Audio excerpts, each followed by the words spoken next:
요한복음 14장 25절로 27절에 있는 말씀입니다. 요한복음 14장 25절로 27절. 내가 아직 너희와 함께 있어서 이 말을 너희에게 하였거니와 보혜사 곧 아버지께서 내 이름으로 보내실 성령 그가 너희에게 모든 것을 가르치시고 내가 너희에게 말한 모든 것을 생각나게 하시리라. 평안을 너희에게 끼치노니 곧 나의 평안을 너희에게 주노라. 내가 너희에게 주는 것은 세상이 주는 것 같지 아니하니라. 너희는 마음에 근심도 말고 두려워하지도 말라. 아멘. 자, 오늘 말씀 속에 평안을 주신다는 말씀이 있죠. 이 평안이라고 하는 것은 참 모든 사람이 바라는, 원하는 그런 은혜예요. 근데 사실 우리가 평안하냐 하면은 평안할 때도 있지만 또 평안이 없고 도리어 평안의 반대인 어떤 염려, 근심, 걱정 이런 것들이 많이 있어요. 그럼 피할 수 없는 우리가 갖고 있는 그런 어떤 취약점이다 이렇게 말할 수 있죠. 우리가 아까 그 464장 찬송 부를 때 참 내 믿음 약할 때 또 내 몸이 위태할 때 주의 영원한 팔이 우리를 안보하신다. 주의 영원한 팔 의지하세. 자, 여러분 그 찬송 부르면서 그저 의미 없이 늘 불렀습니까? 그 말씀을 그 가사를 깊이 새기면서 불러오면 참 감사해요. 주의 영원한 팔이 내가 약할 때, 위태할 때, 어려울 때 우리를 딱 안보해 주신다. 그러니까 요동하지 않는다는 거예요. 그래서 평안이라고 하는 것은 우리가 인위적으로 사람이 만들어낸다고 해서 그렇게 갖도록 노력한다고 해서 되는 것은 절대 안 해요. 그렇게만 된다면요, 너나 할 것 없이 아무리 어려운 어떤 두려움이 있을 때도 능히 그걸 극복할 수 있겠죠. 근데 그렇지는 못하다 이게. 다시 말하면 우리 자신의 어떤 자력 가지고는 사실 이 마음의 두려움이나 근심, 염려를 우리가 다 물리칠 수가 없어요. 해결할 수가 없어요. 그래서 주님이 주신 평안을 우리가 받아야만이 참으로 마음의 평안을 누릴 수 있는 것이죠. 이 평안이라고 하는 단어는 우리가 그 헬라어에는 에이레네라고 하는 말인데 이건 구약시대 사람들이 만나면 우리로 말하면 안녕하십니까? 명절 잘 세셨습니까? 건강하십니까? 그렇게 인사하는 어떤 그 인사말과 같아요. 에이레네 평안이다. 그런데 이 히브리어에서 그 평안은 샬롬. 우리가 서로 샬롬이라는 말 많이 하죠. 샬롬. 제가 여러분에게 문자를 보낼 때도 제일 먼저 샬롬이라는 단어를 써요. 그 샬롬이라고 하는 단어가 평안, 평강, 평화 그런 뜻이에요. 근데 이것은 그 단어의 의미가 단순히 전쟁이 없고 어떤 불화하는 그런 일이 없는 그런 상태만을 가리키는 건 아니에요. 물론 그것도 평화지만 그게 아니고 그 평안, 샬롬이라고 하는 단어는 하나님이 우리의 일상적인 삶, 개인의 삶 속에서 직접 우리 마음을 주장하셔서 우리의 마음이 안정되고 평안하게 안정되게 해주시는 그것이 샬롬, 평안이에요. 그래서 오늘 여기서 예수님도 내가 너에게 평안을 준다. 이 말씀하신 그 평안은 바로 세상에 전쟁이 일어나서 막 그럴 때 평화를 만들어주다. 그런 의미가 아니라 우리가 실제 생활 속에서 내 마음에 부딪히는 여러 가지 불안한 요소, 두려움의 요소, 근심의 요소를 잠재우고 정말 내 마음에 평정심, 안정된 마음을 갖도록 하는 그 은혜, 그 행위가 바로 주님이 말씀하신 평안이에요.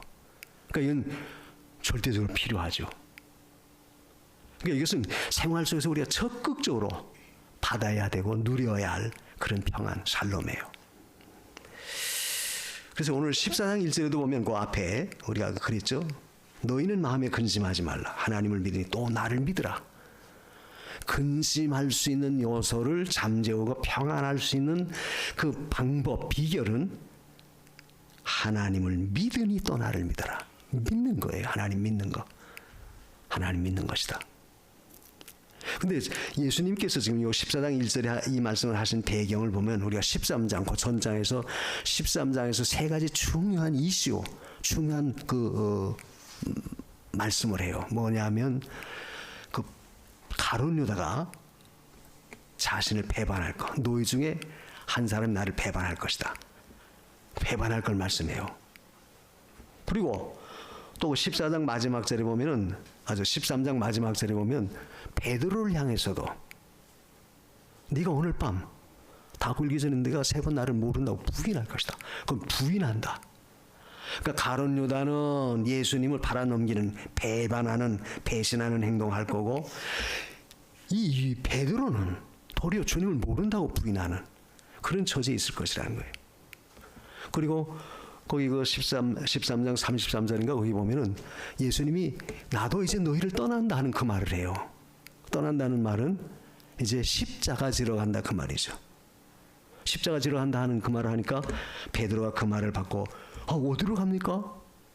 끝까지 따라가겠습니다.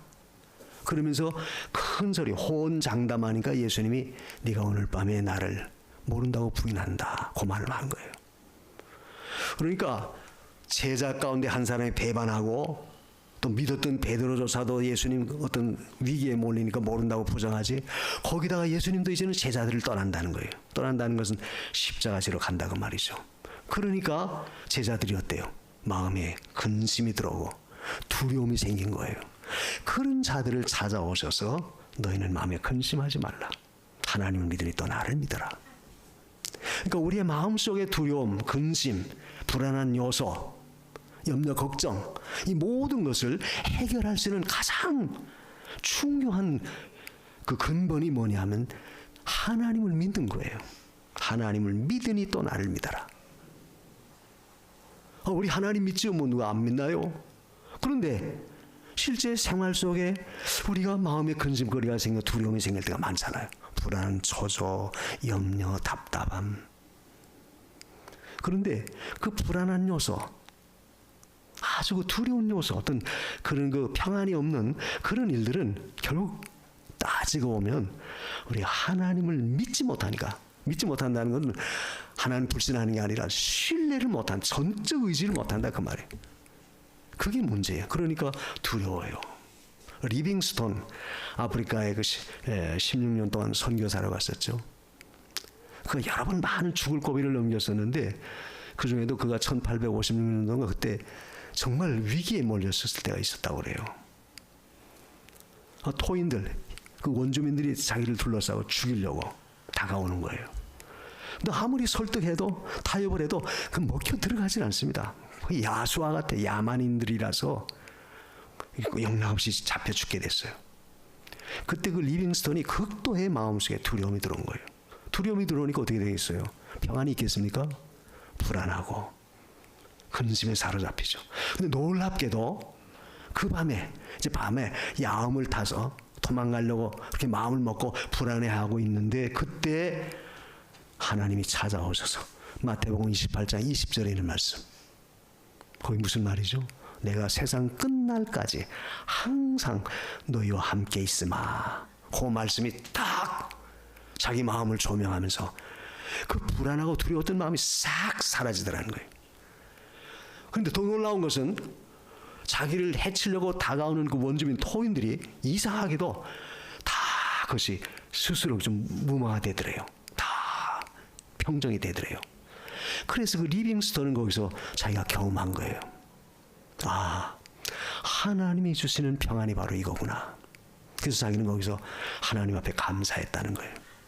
그의 그 자서전에 보면 그런 내용이 나와요. 왜 이 말합니까?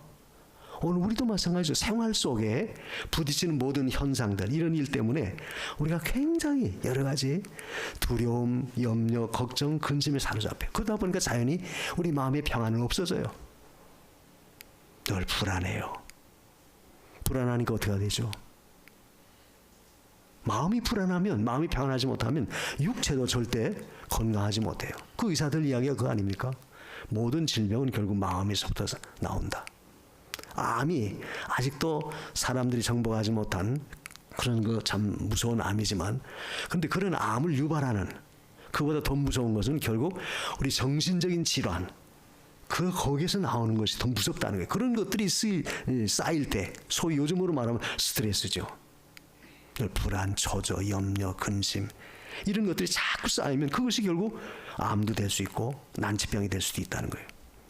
그래서 중요한 것은 우리 마음에 일어나는 그런 불안한 요인들을 잠재우는 거, 해결하는 그것이 가장 중요하다. 근데 그것은 우리 힘가지고 어떻게 할 수가 없어요. 마음이 불안하고 답답하고 이럴 때 아무리 내가 평안하려고, 그래서 안정되려고 별의별 방법을 다 써봐도 그게 잠재워지지 않는다. 그런데 주님은 뭐라고 말합니까? 너희는 마음에 근심하지 말라. 하나님을 믿으니 또 나를 믿어라. 하나님을 믿으면 된다는 거예요. 창세기 17장에 늘 제가 말하죠. 17장 1절에 아브라함이 99살이 될 때예요. 근데 75세 때 하나님은 아브라함에게 내 아들이 하늘의 별처럼 바다의 모래처럼 많아진다. 반드시 내 몸에서 날짜가 이렇게 번성한다. 그 약속을 하셨어요. 그러니까 25년이 거의 다 됐습니다. 그런데 나이가 99살이 됐어도 아무런 하나님이 아이를 줄 만한, 자녀를 줄 만한 그 기미가 보이질 않아요. 그러니까 극도로 아브라함이 불안해요. 그때 창세기 17장 1절에 나타나, 아브라함아 너는 내 앞에서 완전하라. 그러면서 나는 전능한 하나님이다. 그 말씀을, 나는 전능한 하나님이다. 너는 내 앞에서 완전해라. 그래서 그 17장에 가보면 그때 하나님이 아브라함의 명년 이맘때 이제 아들을 준다 약속을 해요. 그 이루어진 것이죠. 즉 이 말은 오늘 예수님 하신 말씀처럼 마음에 근심과 염려와 두려움이 있느냐? 하나님을 믿어라. 하나님을 믿어라 그랬죠. 하나님을 믿으니 또 나를 믿어라. 믿는 거예요. 신뢰하라 그 말이죠. 맡기고 의지하라 그 말이에요. 하나님 어떤 분이에요? 우리가 잘 알다시피 하나님 어떤 분이에요? 전능하신 하나님. 늘 말하잖아요. 창조주 하나님. 또 우리를 구원하시는 구원의 하나님. 그 하나님은 변함이 없어요. 약속을 지키시는 신실하신 하나님. 그러니까 우리가 믿을 수 있는, 사람은 믿을 수가 없어요. 왜? 사람은 아무리 진실하고 능력 있고 아무리 해도 연약한 존재라서 본의 아니게 그 약속을 이행 못할 때가 많습니다. 내가 힘이 없어서 못할 때도 있고, 여러 가지 환경이나 여건이 안 좋으면 못할 때도 있고. 그러나 하나님은 그 모든 걸 초월해서 능히 하실 수 있는 전능자예요. 그 하나님 믿으라는 거예요. 그래서 아까 아브라함 예를 들었지만 99살이나 돼서 아이를 낳을 가능성은 정말 100%가 아니에요. 뭐 0.00% 가능성이 없었는데 내가 누구냐? 나는 전능한 하나님이다. 전능자다. 그 전능자라는 말은 뭐예요? 엘로힘. 능치 못함이 없다. 못할 게 없다 그 말이죠. 그 하나님 믿으면 네가 아무리 100살 아니냐 100보다 더한 나이라 먹더라도 하나님이 아들 낳게 하면 될 거 아니냐 그 말 아니에요. 그러니까 너는 그런 하나님을 전적으로 의지하라는 거예요. 의지해라. 그리하면 내 마음속의 모든 염려, 걱정, 근심, 두려움 없어진다. 그것은 곧 내 마음의 평안을 가져다 준다 그 말이죠. 여러분, 오늘 우리도 이런 그 평안함을 얻기 위해서 우리가 할 수 있는 것은 하나님 의지하는 거예요. 전적으로. 어떤 하나님? 전능하신 하나님. 어떤 하나님? 약속을 지키시는 하나님. 어떤 하나님? 능치 못함이 없는, 우리를 반드시 신실하셔서 꼭 약속을 지켜주시고 이루어주시는 그 하나님.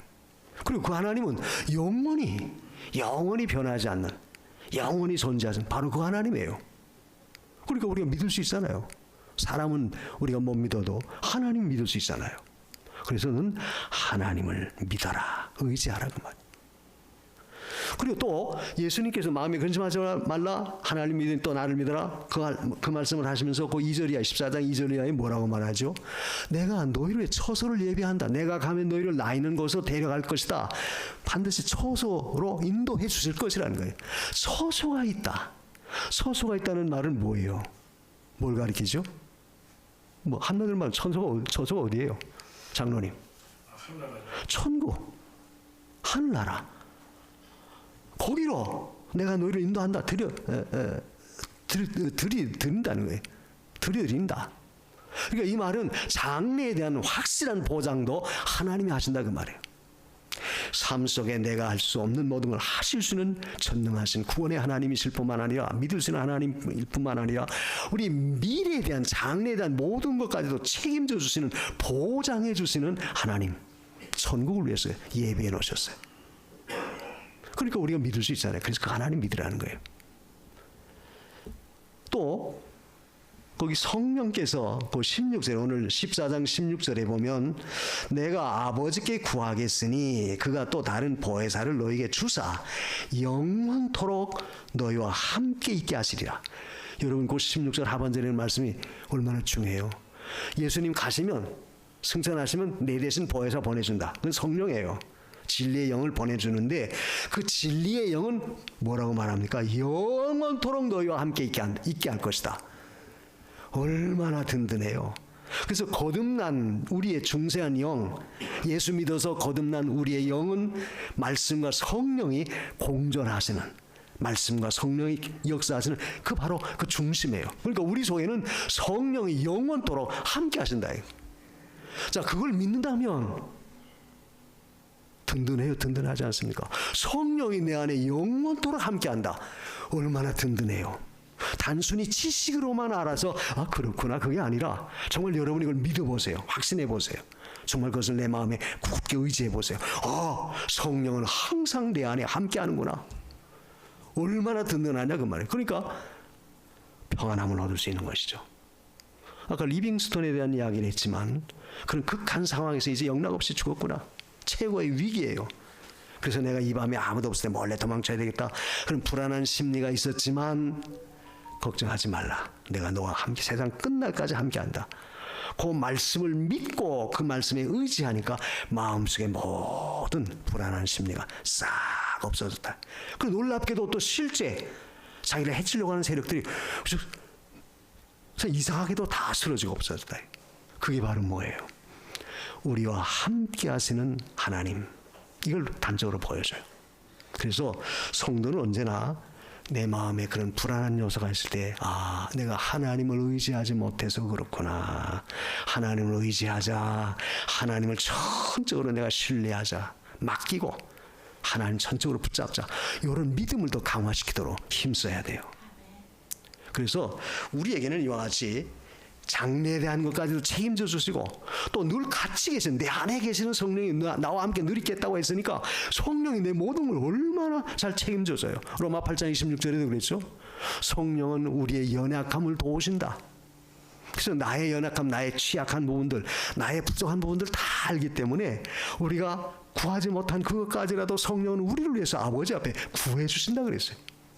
내 안에 계시는 성령이 나를 위해서 대언해 주신다. 그러니까 얼마나 든든해요. 요즘 죄 지은 사람들 경찰서에 신문 받으러 가요. 조사 받으러 가요. 그럼 되게 어떡하죠? 변호사를 대동하죠. 검찰이 뭐 신문 받으러 가면 꼭 변호사 대동하잖아요. 그것도 뭐 돈 있는 사람들, 변호사 살 수 있는 사람들은 그렇게 하죠. 변호사 대동해요. 그럼 변호사는 그 법적으로 거기에 대한 전문적인 그런 그 지식을 가지고 있는 전문가니까 법적으로 딱딱 대응할 수 있어요. 내 안에 계시는 성령은 바로 변호사와 같은 분이에요. 그래서 이 성령, 보혜사 성령은 결국 대언자다, 변호사다 그런 뜻이에요. 하나님이 우리를 변호해 주니까 얼마나 든든해요. 그렇게 여러분이 확신을 갖고 하나님 의지해라 그 말이에요. 하나님이 변호해 주는데 무슨 걱정해요. 예수님도 그랬어. 너희가 핍박받아서 관리들한테 잡혀갔을 때 내가 무슨 말할까 두려워하지 말아라. 그때 하나님 너에게 말씀할 것을 넣어줄 것이다. 그건 바로 내 안에 계시는 성령이 나를 대신해서 대언해 주는 거, 변호해 준다. 그러니까 우리는 하나님 의지할 때 얼마나 든든하냐 그 말이에요. 그러면 내 마음의 평안을 늘 가질 수 있어요. 여러분의 마음속에 그런 불안한 심리가 들어오고 두려운 마음이 생길 때 나는 하나님을 믿습니다. 나는 하나님이 함께 하심을 믿습니다. 이런 믿음을 갖고 전적으로 하나님을 의지하십시오.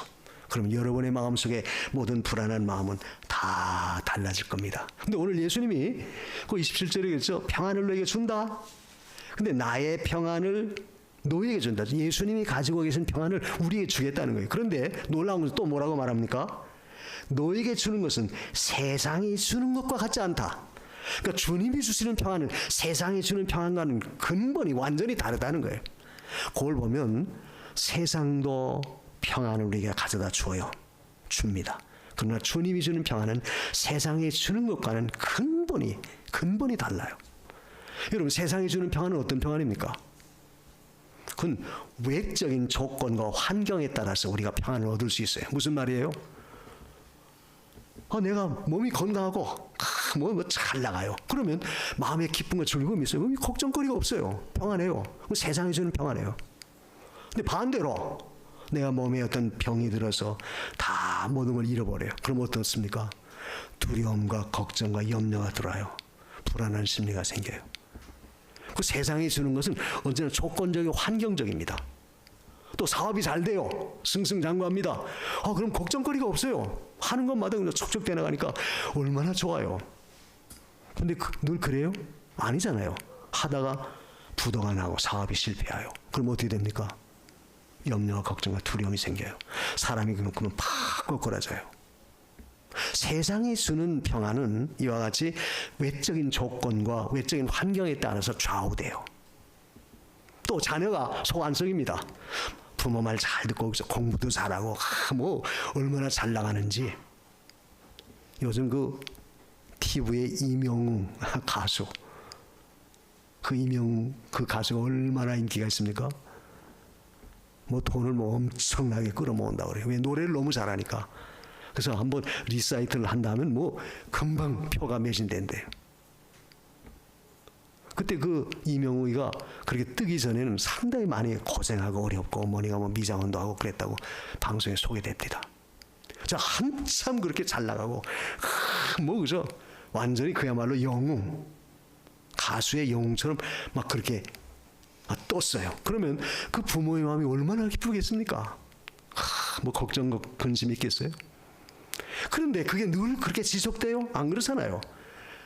과거에도 내노라는 그 가수들 지금은 언제 다 또 다른 사람이 나오면 또 다 쓰러지고. 세상 것은 우리가 절대로 의지 못해요. 믿을 수가 없어요. 왜? 조건과 환경에 따라서 그 모든 평안은 일시적입니다. 가변적에 늘 변해요.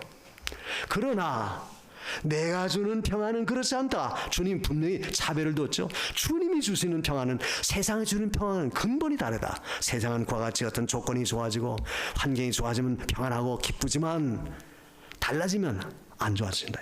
염려가 들어온다. 그러나 주님이 주시는 것은 절대 안 그래요. 왜 그렇습니까? 주님이 주시는 평안은 이건 내적 평안이에요. 내 마음속에 신령한 영적 평안입니다. 그러니까 이것은 참된 평안이에요. 평안이라고 하는 것은, 행복이라는 것은 결국 평안함으로 행복이 오는 것이지 평안이 없는 행복은 하나의 것이 가짜예요. 왜? 평안이 늘 있나요? 아니잖아요. 진정한 평안이 있을 때 거기서 행복을 느끼고 행복을 내가 누리는 것이지, 평안이 없으면 마음의 안정이 평안이 없으면 행복을 못 느껴요. 그런데 그 진정한 마음의 평안과 안정을 주시는 이는 누구냐? 우리 주님이시다. 내가 주는 것은 세상에 주는 것과는 전혀 다르다. 전혀 달라요. 그건 왜 그렇습니까? 주님은 영원한 참된 내적인 평안, 신령한 평안을 주시기 때문에. 우리가 사도행전 12장에 보면 그 베드로가 복음 전하다 갇히죠. 감옥에 갇혀요. 교회는 베드로를 위해서 교인들이 기도합니다. 근데 그 밤에 전날 이제 내일 아침 날이 밝으면 베드로는 끄집어내서 헤롯이 이제 베드로의 목을 베려고 할 그런 그날이에요. 그 밤. 근데 천사가 그 교인들의 기도를 듣고 하나님이 천사를 보내서 베드로를 구출해내요. 근데 감옥에 갔을 때 놀라운 일이, 그 사도행전 12장 7절에 보면 베드로는 너무 깊은 잠에 들어요. 그래서 옆구리를 쳐서 깨웠다. 거기 성경에 그렇게 기록돼. 천사가 베드로의 옆구리를 쳐서 깨웠다. 아니, 우리가 생각해 보세요. 아니, 날이 밝으면 내일 밤이면 목이 달아날 지경이에요. 근데 어떻게 베드로가 그렇게 평안해요? 아주 푹 잠이 들어서 누가 왔는지도 모를 정도예요. 발을 쳐서 옆구리를 쳐서 깨워야 될 정도입니다. 그게 바로 뭐냐? 주님이 주시는 평안이다. 외적 환경적 세상에 주는 것과는 근본적으로 달라요. 우리는 아까 14장 1절에 있는 말씀처럼 하나님을 믿음으로 말미암아 하나님이 주는 참된 평안이다. 오늘 이 평안이 저와 여러분에게 있기를 축원합니다. 왜 불안해하고 왜 우리가 답답하고 염려 속에 사로잡혀요? 세상이 얼마나 복잡해요. 늘 긴장 속에 살죠. 내 뜻대로 돼요? 안 되잖아요. 내 마음대로 뭐든 형통하지 않잖아요. 기대했던 것도 어느 날 팍 그냥 엄청난 타격을 주는 일들이 얼마나 많아요. 내 건강도 그렇고 내 모든 생활도 그렇고 내 자신도 그렇고. 그런데 그런 긴장 속에 늘 우리가 불안한 요소 가운데 살고 있지만 우리는 주님을 의지함으로 주님이 주시는 평안을 누리면 우리는 그 가운데서도 평안할 수 있어요. 행복할 수 있다고 말이에요. 마음의 안정을 누릴 수 있어요. 그래서 여러분 마음속에 늘 평안이 없고 늘 불안하고 답답하면 내가 하나님을 얼마나 전적으로 의지하고 있나?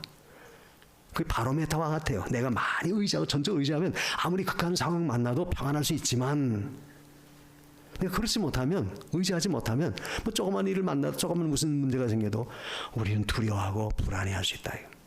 그래서 성도는 항상 주님이 주시는 그 평안함.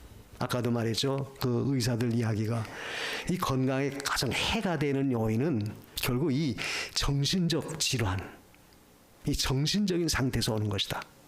그 정신적인 상태가 뭐예요? 우리 마음의 불안함, 또 우리 마음의 어떤 두려움, 염려, 걱정, 모든 것들이 자꾸 우리 자신을 자꾸 병들게 만들고 약하게 만들잖아요. 그래서 그런 근본을 치유할 수 있는 방법이 뭐냐? 결국 주님이 주신 평안, 주님이 주시는 은혜를 받아야 돼요. 우리가 사도행전 요한복음 20장 그 8절입니까? 21절입니까? 20장 21절에 보면 예수님이 부활하신 다음에 제자들을 찾아오죠. 그때 도마가 없었어요. 그 극도의 불안한 가운데 있던 그 제자들을 찾아오셔서 뭐라고 말합니까? 내가 너에게 평안을 주노라. 그러면서 숨을 후 내셨다고 그랬어요. 주님이 내쉰 그 숨이 그 성령이 아닙니다. 너희는 성령을 받아라. 내가 너에게 평안을 준다. 이건 주님이 함께 한다는 것을 확신시켜주고 그걸 위로해 준 거예요. 그래서 우리는 언제나 주의 은혜 안에 거할 때 가장 안전하고 평안하다는 것을 우리는 절대 잊어서는 안 돼요. 우리 찬송가에 있죠. 주 안에 있는 나에게 455장에 주 안에 있는 나에게 딴 근심 있으랴. 십자가 밑에 나가 내 짐을 풀었네. 주 안에 있을 때 그게 바로 주님 안에 주님을 전적으로 신뢰하고 주님의 은혜 가운데 붙잡혀 있으면 여러 가지 많은 걱정, 근심, 염려거리 와도 평안할 수 있다. 그래서 여러분의 마음이 답답하고 또는 불안하고 두려움이 생기고 좌불안석 같은 그런 극한 참 위태로운 가운데 있다 한다면 그때 여러분 주님을 찾으세요. 하나님을 의지하세요. 그게 바로 주님이 주시는 평안을 내가 누릴 수 있는, 가질 수 있는 가장 절호의 찬스입니다. 다른 것까지 해결해서는 안 돼요. 안 믿는 사람은 술이나 먹자. 가서 술 퍼마시고 그래도 더 큰 문제 일으키는 일이 얼마나 많아요. 또 엉뚱한 짓 하잖아요. 또 그걸 이기지 못하면 극도의 불안을 이기지 못하면 어떡해요? 에이 죽자. 뛰어내린다. 엉뚱한 데 가서 목숨 던지는 그런 일도 많잖아요. 우리 예수 믿는 사람들은 절대 그래서는 안 돼요. 그런 마음이 들어올 때 하나님을 믿으니 또 나를 믿어라. 전적 하나님을 신뢰하십시오. 그분은 전능자입니다. 변치 않습니다. 약속을 이루시는 분입니다. 그리고 그분은 우리 내세까지 모든 걸 책임져 주시는 분입니다. 그리고 또 놀라운 사실은 성령은 항상 영원히 너와 함께 한다. 아까 16절에 있잖아요. 14장 16절에 성령이 너희 안에 영원히 있다. 우리가 그 말씀만 믿고 그 말씀만 의지해도 얼마나 든든해요. 성령이 나 같은 현재 입장에서도 내 안에 계시는구나. 그러니까 내 형편과 처지를 얼마나 세세토록 속속들이 얼마나 잘 아시겠어요. 그러니까 그 성령은 우리를 위해서 아버지 앞에 간구해 주신다. 그런 하나님을 의지하십시오. 그럴 때 우리 마음의 평안을 찾을 수 있어요. 근데 왜 우리에게 평안을 빼앗아가는 원인이 뭡니까? 여러 가지가 있겠지만 크게 세 가지로 요약하면 세 가지예요. 죄, 그다음에 또 뭐예요? 마귀, 그다음에 또 뭡니까? 사망의 권세, 사망의 역사. 요 세 가지가 우리 마음의 평안을 자꾸만 빼앗아가요. 바꿔 말하면 죄가 우리 안에 있을 때 그 죄는 우리로 하여금 하나님 주신 평안을 누리지 못하게 한다. 그걸 자꾸 앗아가 버려요. 죄는 자꾸 빼앗아가요. 그래서 우리가 그런 불안한 마음이 나올 때는 우리가 하나님 앞에 우리 자신 속에 하나님과 나와의 관계성에서 혹 불이한 것이 없나, 잘못된 것은 없나, 그걸 늘 찾아보라고 제가 말하죠. 늘 찾아봐야 돼. 죄가 뭐예요? 죄의 정의는, 죄는 불법이에요. 요한일서 3장 그 15절인가 어찌 보면 그랬죠. 죄는 불법이다. 3장 4절에 불법이라는 건 뭡니까? 법을 어기는 거. 우리가 세상에서 세상 법을 어기면 그 뭐예요? 죄인이죠. 하나님의 법을 어기는 그것이 죄다. 그래서 내 마음 속에 불안한 요소가 들어와서 내 마음에 두려움이 오고 근심이 쌓일 때 혹 하나님 앞에 내가 말씀을 어긴 것은 없나. 불법. 이걸 자꾸 찾아봐야 돼. 또 불의가 죄라고 그래요. 성경에 보면. 불의하는 건 뭐예요? 깨끗이 못한 거죠. 내 마음이, 내 양심이 깨끗이 못한 거. 내 마음속에 깨끗이 못한 요소가 뭐가 있나 자꾸 찾아봐야 돼요. 그리고 또 죄라고 하는 요소는 뭐예요? 불법과 불의일 뿐만 아니라 죄라고 하는 것은 우리가 불신, 믿지 않는 거예요. 하나님 믿지 않고 뭐 성경은 그랬지만, 뭐 기도하면 들어준다고 성경은 그랬지만 믿지 않는 거예요. 그게 죄예요. 가장 큰 무서운 죄가 뭔 줄 아세요? 늘 제가 말하죠. 가장 큰 무서운 죄가 뭐예요? 사함받지 못하는 죄가 뭐예요? 예? 예수 안 믿는 죄예요. 예수 믿어야지 사함받을 텐데 예수 안 믿는 게 가장 큰 죄입니다. 그 성령으로도 할 수 없어요. 성령은 내 마음속에 예수 믿도록 작용을 하는데 내가 고의적으로 거부해버려요. 그러니까 그건 용서를 못 받아요. 성령 회방죄라는 말은 결국 믿지 않는, 예수 믿지 못하는 죄예요. 그 믿지 않는 죄가 무서운 죄예요. 그래서 내 마음속에 그런 불안한 요소, 답답하고 염려, 걱정거리가 휩쓸려서 어찌할 줄 몰라 괴로워할 때는 하나님과 나 사이를 가로막는 이 죄의 장벽은 없나. 이사야 59장 1절에도 그랬죠. 여호와의 손이 짧아서 너희를 구원 못하는 줄 아느냐? 아니라 너희 죄가 나와 너희 사이를 다 가로막았다. 죄 문제 때문에 그렇다는 거예요. 그래서 여러분 마음속에 불의한 그 불안한 요소가 있을 때는 하나님 앞에 내가 뭘 잘못했나, 가로막은 게 뭐가 있나, 그걸 찾아봐서 그걸 자꾸 버려야 돼요. 그리고 마귀가 존재하는 한 이 세상은 평안한 날이 없습니다. 마귀의 속성이 뭡니까? 마귀는 늘 괴롭히는 거예요. 천사는 하나님을 돕고 하나님을 위해서 협력하는 그런 영적인 존재라고 한다면, 마귀는, 타락한 천사가 마귀라고 그랬죠. 그 마귀는 하나님을 계속 거역해요. 대적해요. 하나님을 회방해요. 그리고 모든 인생들로 하여금, 모든 인간들로 하여금 저주와 앙하와 비참한 상태에 내려가도록 작용하는 그 존재가 바로 마귀입니다. 근데 마귀는 보여요, 안 보여요? 안 보여요. 그러나 마귀는 실제 존재합니다. 목사님, 어디 증명돼 보세요. 예, 얼마든지 증명할 수 있어요. 뭡니까? 우리 눈에 보이지 않지만 요즘 세상 돌아가는 거 보세요. 뉴스에 나오는 모든 소리 전부가 모든 게 다 죄악된 요소들. 사람 죽였다, 사기쳤다, 무슨 뭐 못된 짓 했다, 성폭력했다, 뭐 얼마나 많은 죄들의 요소들이 얼마나 많아요. 그게 다 사탄이, 마귀가 작용하기 때문에 그런 겁니다. 그러니까 마귀는 실제로 이 세상에 있는 한 우리의 마음속에 진정한 평안을 가져다 주지 못해요.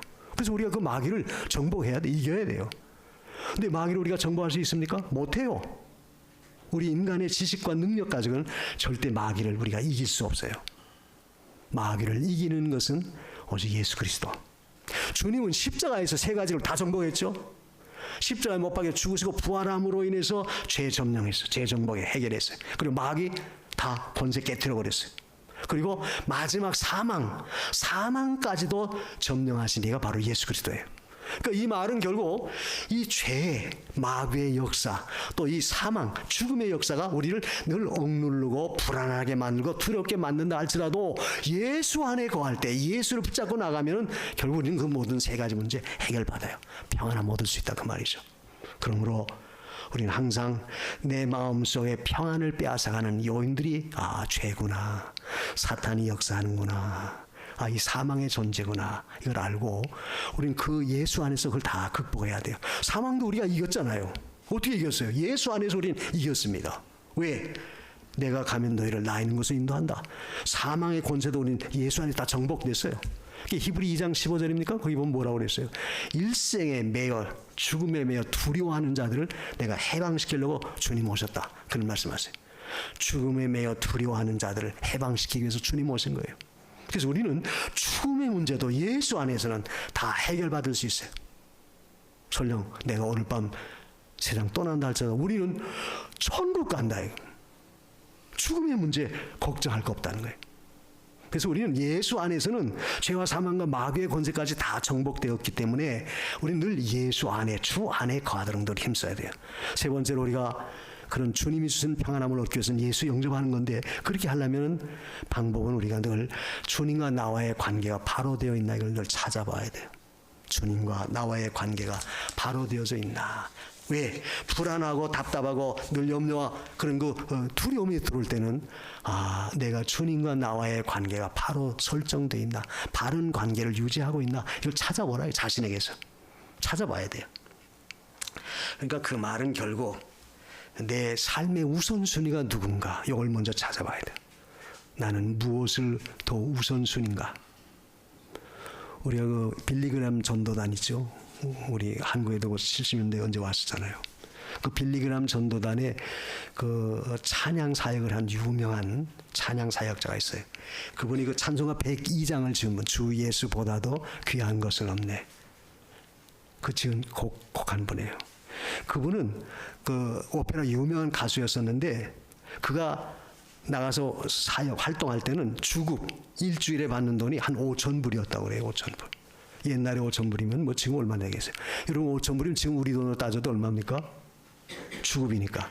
우리가 1,400원 1달러 1,400원 따져도 5,000불이 얼마예요? 얼마죠?